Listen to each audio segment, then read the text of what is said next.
Mashina biznesi hamchi problema bo'lib qoldi. Ko'ryapsan, elektr karlarga baloli chiqib kelyapti, standartdan o'tkazishlarmi voy. Endi-chi, endi o'zingni sohing bo'lmagandan keyin kallang ras yetmaydimi? Bo'l, aralashma u narsaga. Yoki bo'lmasa bir aqlliroq mana shu narsa bilan shug'ullanib yurgan odamdan so'ra.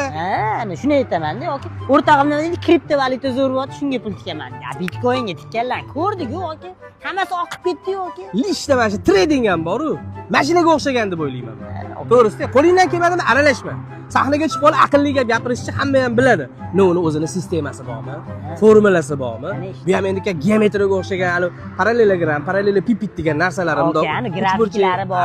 Birjaga bog'liq narsada, yoki baribir birjani bilasiz-ku, qanaqa o'ynaydi. Nima nesh pul, qachon iskaljayni qanaqa bo'ladi, qachon ko'tariladi, qachon tushadi, bilish kerak bu narsa. Dollar ekvivalentlarini gapirdingizmi yoki? To'g'ri, hali kursi bilmasdan turib papti bir xillarni men tushunmaydiganim bor.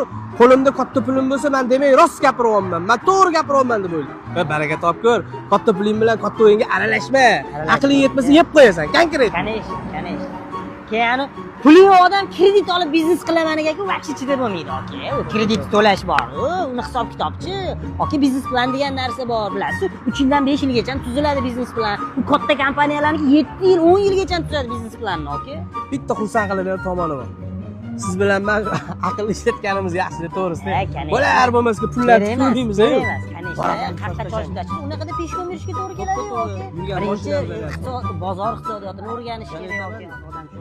Orqadan yurib. Ha, bu bozor iqtisodiyotini o'rganish kerak.